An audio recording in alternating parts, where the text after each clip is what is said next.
सेवाराम और मोतीलाल दो घनिष्ठ मित्र थे। दोनों ही गली गली जाकर पीठ पर पोटली लादकर कपड़े बेचने का काम करते थे। सर्दियों के दिन थे, वो गांव गांव जाकर कपड़े बेच रहे थे। तभी एक झोपड़ी के बाहर एक बुढ़िया दिखाई दी जो कि ठंड से कांप रही थी। सेवाराम ने अपनी पोटली से एक कंबल निकालकर उस माई को दे दिया और कहा, माई तुम ठंड से कांप रही हो, ये कंबल ओढ़ लो। बूढ़ी माई कंबल लेकर बहुत खुश हुई और जल्दी जल्दी से उसने कंबल से अपने आप को ढक लिया और सेवाराम को खूब सारा आशीर्वाद दिया। तभी उसने सेवाराम से कहा, मेरे पास पैसे तो नहीं है, लेकिन रुको, मैं तुम्हें कुछ देती हूँ। वो अपनी झोपड़ी के अंदर चली गई और जब बाहर आई तो उसके हाथ में एक बहुत ही सुंदर छोटी सी ठाकुर जी की प्रतिमा थी। वो सेवाराम को देते हुए बोली कि मेरे पास देने के लिए पैसे तो नहीं है, लेकिन ये ठाकुर जी हैं, इनको तुम अपनी दुकान पर लगाकर खूब सेवा करना, देखना तुम्हारी कितनी तरक्की होती है, ये मेरा आशीर्वाद है।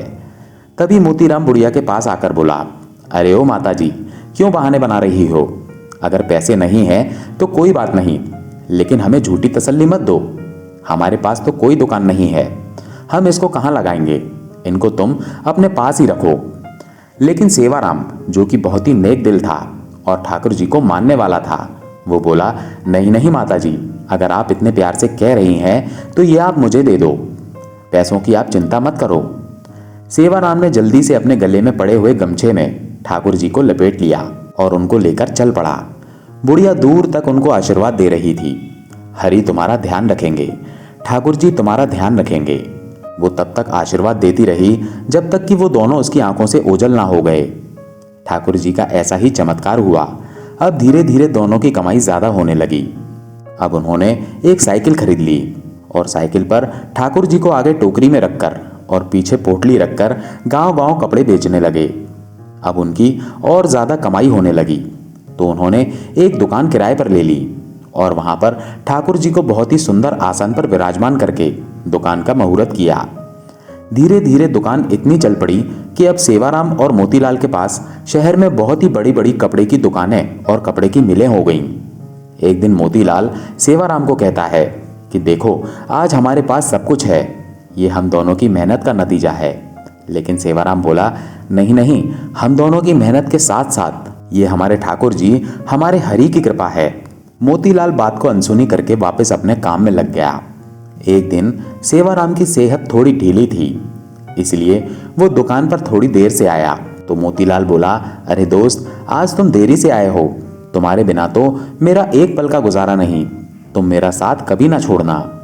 सेवाराम हंसकर बोला, अरे मोतीलाल, चिंता क्यों करते हो, मैं नहीं आऊंगा तो हमारे ठाकुर जी तो है ना।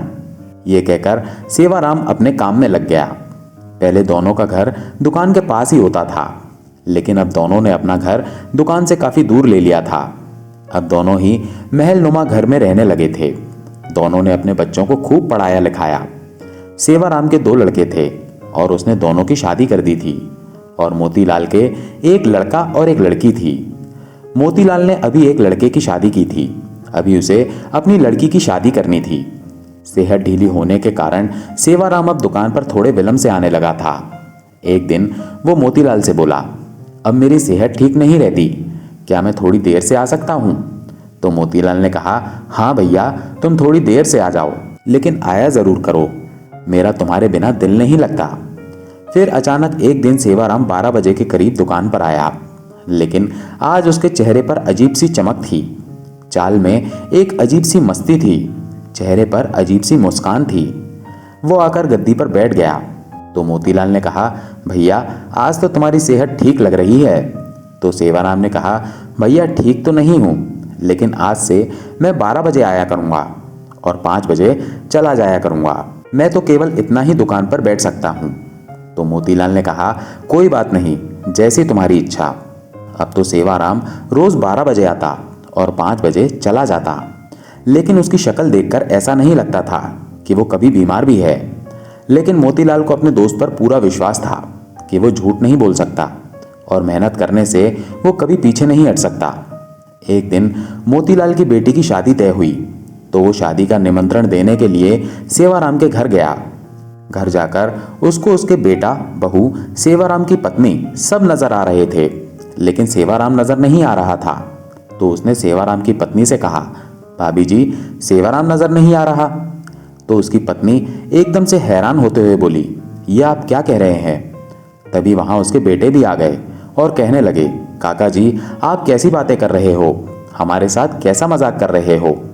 तो मोतीलाल बोला कि मैंने ऐसा क्या पूछ लिया? मैं तो अपने प्रिय दोस्त के बारे में पूछ रहा हूँ। क्या उसकी तबीयत आज भी ठीक नहीं है? क्या वो अंदर आराम कर रहा है? मैं खुद अंदर जाकर उसको मिल आता हूँ। मोतीलाल उसके कमरे में चला गया, लेकिन सेवाराम उसको वहां भी नजर नहीं आया। तभी अचानक उसकी नजर उसके कमरे में सेवाराम की तस्वीर पर पड़ी। वो एकदम से हैरान होकर सेवाराम की पत्नी की तरफ देखता हुआ बोला, अरे भाभी जी, ये क्या? आपने सेवाराम की तस्वीर पर हार क्यों चढ़ाया हुआ है? ये सुनकर सेवाराम की पत्नी आंखों में आंसू भरकर बोली, मुझे आपसे ऐसी उम्मीद नहीं थी भैया कि आप ऐसा मजाक करेंगे। मोतीलाल को कुछ समझ नहीं आ रहा था। तभी सेवाराम का बेटा बोला, क्या आपको नहीं पता कि पिताजी को गुजरे तो 6 महीने हो चुके? मोतीलाल को तो ऐसा लगा जैसे उसके सिर पर बिजली गिर पड़ी हो।